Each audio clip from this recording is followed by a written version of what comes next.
Here we go. I have been doing a survey of the Old Testament, looking at each book and trying to understand the title, author, date, historical background, purpose, and the basic flow of thought of each book of the Hebrew scriptures. So now we're in the book of Daniel. The title, the book gets its name from Daniel, its author and principal character. Its meaning is God is my judge. And it was also the name given to David's second son in 1 Chronicles 3:1, and by the priest who returned to Judea with Ezra 8:2. As to the author of the book of Daniel, I believe, is Daniel himself. And I believe this for the following reasons. Number one, there is the internal evidence of the book itself. Daniel claims to be the recipient of the revelations. And in 12:4, he is commanded to preserve the book. Also, the book is clearly a unit, demonstrating the truth of one mind, I believe, behind its composition. If Daniel then is the recipient of the revelation, and if there is one mind behind its writing, it is only reasonable then to accept Daniel as the author of the whole of it. The unity is clearly seen then when the two parts, chapter 1-6 and 7-12, are analyzed. It is evident that chapter 2 prepares the way for the revelations of chapters 7-12, and that chapters 7-12 are a fuller explanation and commentary of the earlier section. The book also fits easily into the times of Daniel, as it certainly reflects the Babylonian and Persian empires in historical background. In the New Testament, there is the assurance that Daniel was the author of the book. We see this, for example, in Matthew 10:23, 6:27, and following of Matthew. We see it in 19:28 of Matthew, 24:30, and 35:31. The outstanding evidence for the genuineness of the book of Daniel, as written by Daniel, is the clear testimony, I believe, of Jesus Christ. Christ quoted from Daniel and attributed it to him. We see this in Matthew 24, verse 15. To attempt to say that Christ was merely accommodating himself to his contemporaries, for example, and their belief of authorship, or that he himself actually did not know, is to do detriment to Christ and his divinity, making him to be either a deceiver or deceived and not fully divine, which Jesus, throughout the New Testament, is clearly the perfect God-man, fully God and perfect man, so indeed fully divine. To adopt either of these alternatives, then, is to do injustice to the person of Christ, making him completely untrustworthy in his person and teaching, I believe. As to the date, the events recorded in Daniel extend over the 3rd year of King Jehoiakim. We see this in chapter 1, verses 1 and 2, to the 3rd year of Cyrus. We see this in 10:1. This would be from 606 to 534 BC, numbering around 72 years. As to the historical background, in 625 BC, Nabopolassar revolted against Assyria and was able to begin a reconstruction of the city of Babylon. This was the beginning of the Babylonian Empire. Several years later, in 612 BC, Nabopolassar, in alliance with Khazarus the Mede and Scythians, defeated Nineveh, the Assyrian capital. This prepared the way for the rise of Babylon to be a world power. At this time, Necho II of Egypt was a powerful king. In 608 BC, he left Egypt and marched up the seacoast to Megiddo. It was here that Josiah, the king of Judah, was killed as he sought to oppose him. Following this conquest, Necho moved eastward and reached Carchemish on the Euphrates in 605 BC. He was met there by Nebuchadnezzar, who was the general of the Babylonian army. His father was then on the throne. In the meeting of these two powers, the battle that ensued was one of the greatest battles in history, as far as its historic results were concerned. Necho was completely defeated and driven back to Egypt by Nebuchadnezzar. This victory then brought Babylon into control over Palestine. While pursuing Necho, Nebuchadnezzar received news that his father had died, and thus he returned to Babylon to take over the government. While returning, he passed through Jerusalem, taking a group of Israelites then back to Babylon with him. Daniel was among this group. Thereafter, King Nebuchadnezzar was consolidating his empire. On repeated occasions, he struck toward the west, and in 603 BC, Daniel interpreted and announced the king's dream. In the following year, Jehoiakim revolted. We see this in 2 Kings 24:1, but soon submitted. He revolted a second time in 597, and Nebuchadnezzar put Jerusalem under siege. Jehoiakim died sometime between the end of the siege, and Jehoiachin replaced him. He lasted for 3 months, and the siege ended with Jehoiachin being taken away to prison. Along with him, Ezekiel and a company were taken back to Babylon, and Nebuchadnezzar installed then Jehoiachin's uncle Zedekiah as a puppet king. Zedekiah, subservient to Nebuchadnezzar, reigned until he also rebelled in 586 BC. Nebuchadnezzar then again marched troops into Jerusalem, plundering the city and temple in a most brutal devastation of Jerusalem.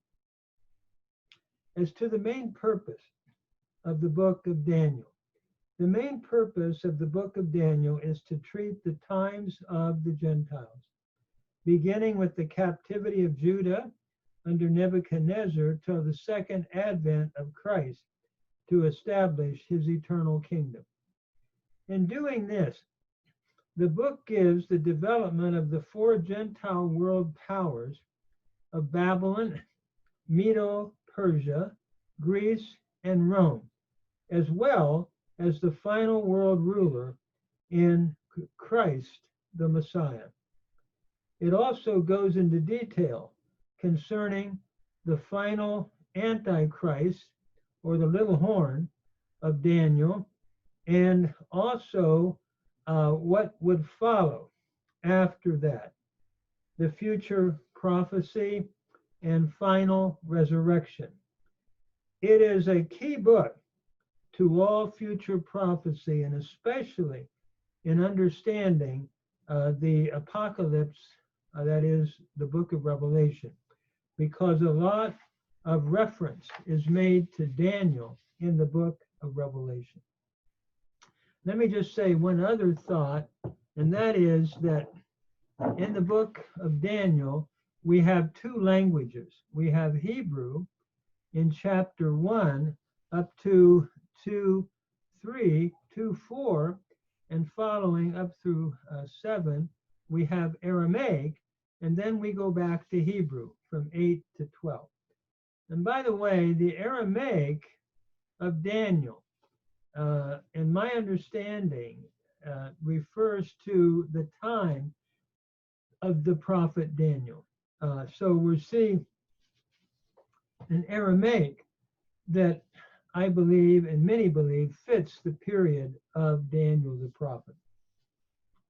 Now we come to the argument of the book, and that is, or the flow of thought of the book.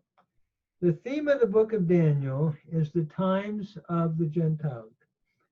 The book discusses the personal history of the prophet in chapter 1, the prophetic history of the Gentiles in chapter 2, 1 through 7, and the prophetic history then of the Jewish people in 8:1 and following through 12, as well as the wrap-up in chapter 12.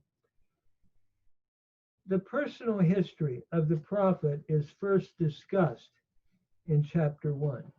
In the 3rd year of Jehoiakim, Daniel is carried into Babylon by Nebuchadnezzar, and upon arriving in Babylon, instruction is then given by the king that Daniel and other favored youths be well fed for 3 years and educated as the Chaldeans in order that they might stand before the king. Daniel, though, proposing in his heart not to defile himself with the king's food, asked for vegetables and water instead of the king's food. Agreeing to this, the prince of the eunuchs gives Daniel and his friends their requested food. The Lord blesses their faithfulness, and at the end of 10 days, their countenances appeared fairer and fatter in flesh than all the youth who did eat the portion of the king's food. The prince continues their diet for 3 years, and at the end of that period, they stand again before the king. Because God had given them wisdom, the king finds none like them, and even found them to be 10 times better than all the magicians and astrologers that were in all of his realm. Daniel continues then in high position until the 1st year of Cyrus, which we're going to see in that section of Daniel in chapter 121. Secondly, we come then to the next section. From a discussion of his personal history, Daniel gives his prophetic history of the Gentiles and God's dealings with them in chapter 2 through 7. In the 2nd year of Nebuchadnezzar's reign, he has a dream which troubles him greatly. He calls his wise men in order to find out the interpretation of the dream. In order to assure the validity of their interpretation, though, the king challenges them to give him both the dream and what it was about with the interpretation. Because his wise men were unable to state the dream, the king then becomes furious and gives a decree that all the wise men of Babylon should be slain. When Daniel hears of this decree, though, he quickly asks for time and prayer in order to stop the decree. The dream is then divinely revealed to Daniel by the Lord, and he is brought before the king to utter his dream and to interpret it. After acknowledging the Lord alone as the revealer of the dream, the prophet states the dream itself. He speaks of a great image with a head of gold, breast, and arms of bronze, legs of iron, and feet that are partly of iron and partly of clay. The prophet then describes a great stone as rolling into the image and breaking it into pieces. This stone becomes a great mountain. Following the description of the king's dream, the interpretation is then given in chapter 2, verse 36 to 45. 5 kingdoms are involved in the dream. The first is Nebuchadnezzar, who is represented as the head of gold. He is followed by another kingdom, Media-Persia, represented by the breast and thighs. A third kingdom, Greece, follows, symbolized in the legs. And a fourth kingdom, Rome, comes after in chapter 2, 40 to 43. The fourth kingdom shall be divided between iron and clay, picturing its lack of solidarity and quality in comparison with the former. A final kingdom is then established by the Lord himself as the stone cut out of the mountain, and it breaks the image in two. The kingdom is then finally set up. And that rock that comes out of the mountain, or that stone that falls into all the other kingdoms, is Christ, we believe, in terms of his final coming as the King of Kings and Lord of Lords, to reign with an eternal kingdom. The result of this interpretation, then, is that Daniel is promoted to become the ruler over the province of Babylon. Verses 48 and 49 read as follows. Then the king made Daniel a great man and gave him many great gifts and made him ruler over the whole province of Babylon. And he also was made chief of the governors over all the wise men of Babylon. Then Daniel requested of the king, and he set Shadrach, Meshach, and Abednego over the affairs of the province of Babylon. But Daniel sat in the gate of the king. We see this again at the end of chapter 2. In the next 4 chapters, experiences which happened while Daniel was in Babylon are then recorded. In chapter 3, the image of Nebuchadnezzar in the fiery furnace are discussed. The king's pride is seen as he constructs an image of himself and has everyone worship it. Those who will not are threatened with a fiery furnace. Daniel's 3 friends refuse to worship the image because of their devotion to the Lord, and they are then cast into the fiery furnace. The Lord, however, is true to his own and protects them, even as they are in the fire. Nebuchadnezzar, therefore, has to recognize the Lord in this experience, and then makes a decree promoting the 3 Hebrew young men. In chapter 4, then, the tree vision of Nebuchadnezzar is given. The king sees a great tree, and the wise men are then not able to give an interpretation. At last, Daniel comes and tells the dream to the king, and then interprets it before him. The king then is, Daniel teaches, is to be driven from men and made to eat grass in the field like an animal until he would recognize the Lord. The vision was soon fulfilled, as the prophet had said, and Daniel is greatly humbled. He is later restored back in his kingdom and praises and installs the Lord for his person and work. It shows how God is the sovereign king and how he protects his own in the fiery furnace. I've often thought about that chapter where when they went in, the thought was, we don't know whether we'll make it or not. But one thing for certain, we know we're going to worship the Lord no matter what. So it's a very wonderful encouragement to believers today to remain faithful to the Lord. Chapter 5 recounts the fall then of Babylon under Belshazzar. Belshazzar profanes the temple vessels and praises the gods of gold, silver, iron, wood, and stone. In the same hour, there is a handwriting of God that appears on the wall. This is all in chapter 5.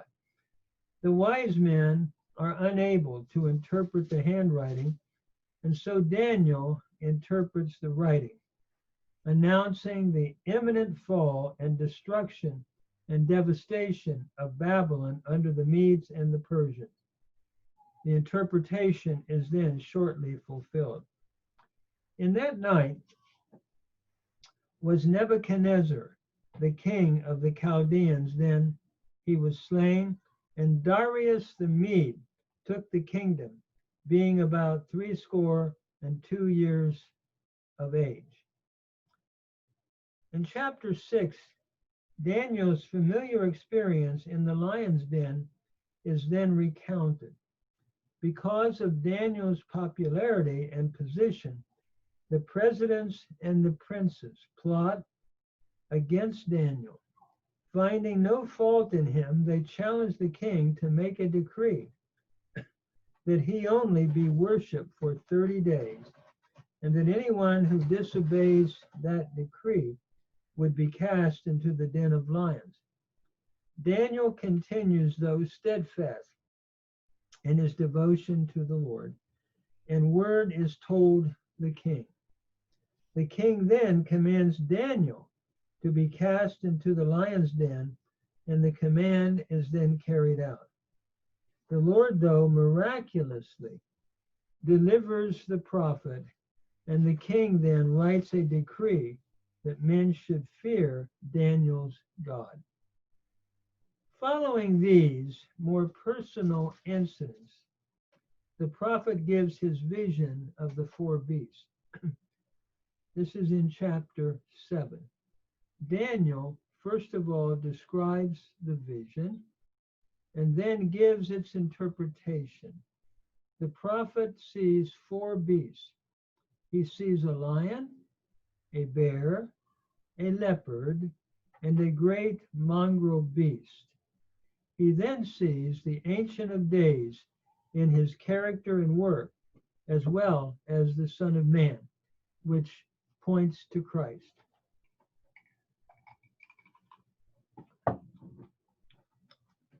Notice as we look at this, the vision represents a repeat of chapter 2.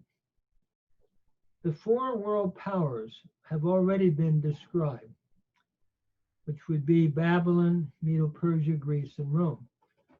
The saints of the Most High, though, will take the kingdom, and this chapter goes into the fourth kingdom in detail, is discussed, in which Daniel gives its dominion and leader, talks about who it is.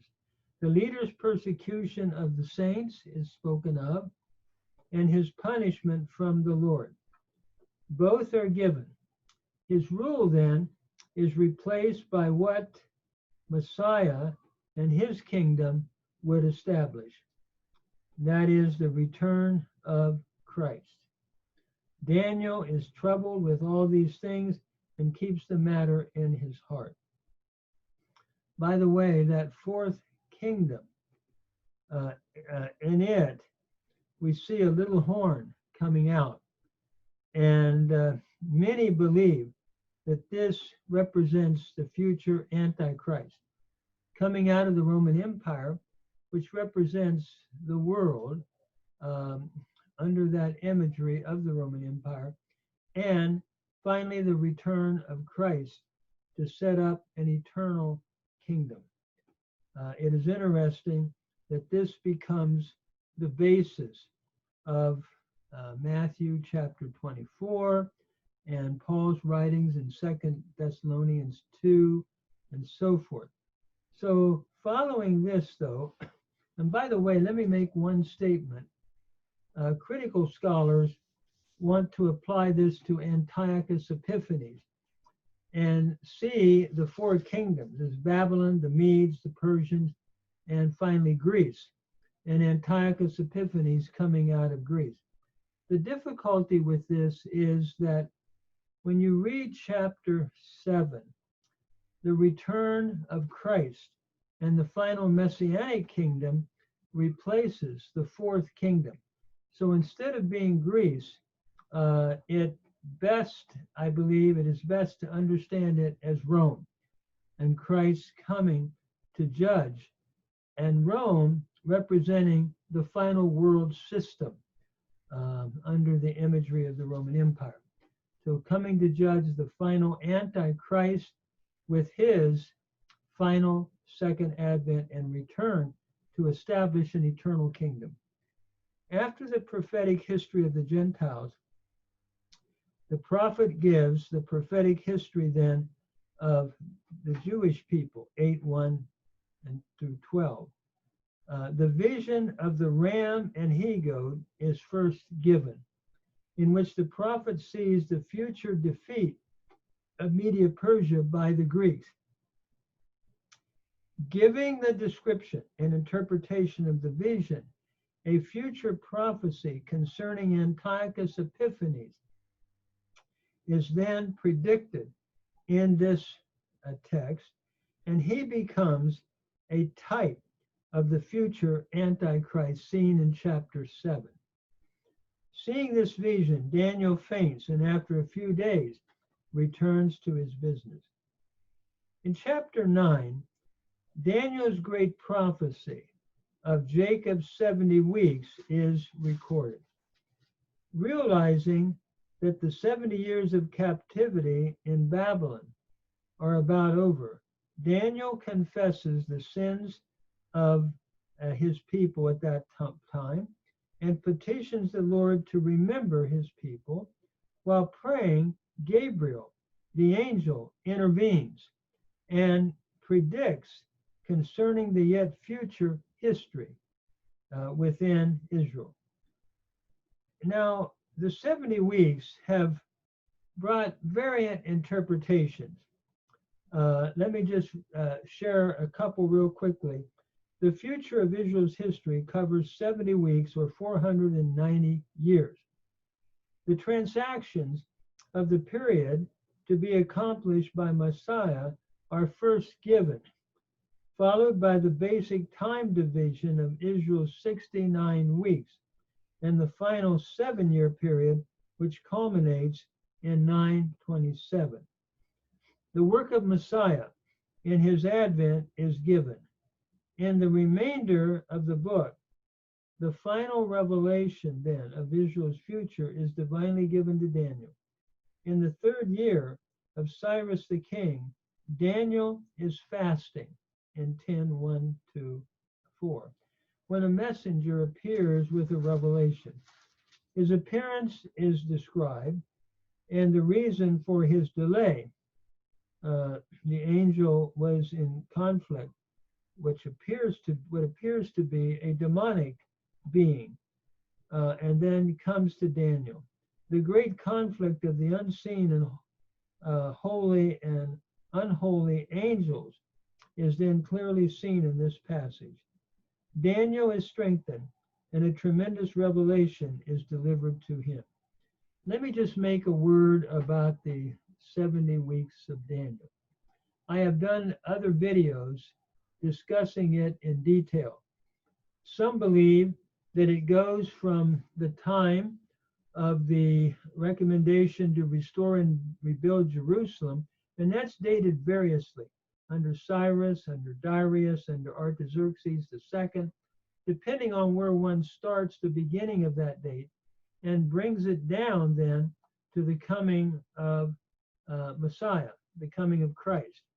And then some take the last 7-year period to be the final Antichrist, who brings an end to the sacrificial system after 3.5 years. And there we have a temple rebuilt, it is taught, and he causes the sacrificial system to cease. The other interpretation is that it's still referring to Christ, that his ministry is 3.5 years, and he brought an end to the sacrificial system by his death upon the cross. And as a result of that victory, there's no longer a need of sacrifice. And so some understand it to refer to the future Antichrist, and that's where the idea of a 7-year tribulation period is applied, along with the 3.5 years of Revelation, which discusses that period of time under this viewpoint. Others see this as a reference to Christ himself rather than the Antichrist, who brings an end to the sacrificial system, and for 3.5 years, looking at his, or can I say his ministry, his public ministry, followed by his crucifixion, and then the aftermath of what follows. And those who take that position would see the reference to Revelation, the 3.5 years, as a reference back to Antiochus Epiphanes and the final, can I say, world system is basically looking at that kind of a typological background and applying it to the Roman Empire, which represents the world and God's judgment. And it would be similar to what happened under Antiochus Epiphanes. So there's different viewpoints relative to the 70 weeks of Daniel. So then we come back to chapter 11. The revelation recorded in Daniel then concerns the future. And as we look at chapter 11, we see the reference to the Ptolemies especially, and the Seleucids, and what happened, and also the appearance of Antiochus Epiphanes are all prophetically traced. And this is in chapter 11. This is then followed by the Lord's final coming, a general resurrection in chapter 12, in which all who sleep in the dust of the earth shall arise, some to everlasting life, and some to shame and everlasting contempt. And what this would look at would be the final resurrection. And it is believed by many that Jesus refers to this same thought in John 5 when he talks about the final general resurrection, that all who sleep in the dust of the earth shall arise. Again, all will hear my voice and arise. They who have done good unto a resurrection of life, they who have done evil unto a resurrection of judgment. And this whole idea of a general resurrection seems to go back to this passage. And New Testament continues to build on that, where you have the separation of wheat and tares as when Christ returns. You have separation of sheep and goats in Matthew 25 when Christ returns. The same thought found in Second Thessalonians 1. There will be rest for believers, judgment for non-believers, and as well as the book of Revelation, when all will be judged and have to stand at the great white throne judgment in this final resurrection. So we're looking forward to that resurrection someday, and the challenge is to make sure that our faith is rooted in Jesus Christ. And by so having our faith there, we know that the resurrection is to eternal life. What a beautiful hope that we have as believers in Jesus Christ. So the book of Daniel then is concluded by Daniel being told to seal up the book and by some final words spoken to Daniel from God's messenger, from God's angel. So as we look at the overall outline, we have the personal history of the prophet in chapter 1, followed by the prophetic history of the Gentiles in 2 to 7, followed then by a continued discussion of the prophetic history that would happen in Israel, looking at Antiochus Epiphanes in 8, and also, again, a repeat of the different powers and the return of Christ following that in chapter 9, and then moving forward to the final day of resurrection, the great general resurrection in chapter 12 of the book of Daniel. So Daniel is a great prophetic book, gives us much hope, and it's a book to think about as we read the New Testament, and especially the book of Revelation, because Revelation alludes and refers back to much of the book of Daniel. Thank you for this time of sharing this great book of Daniel.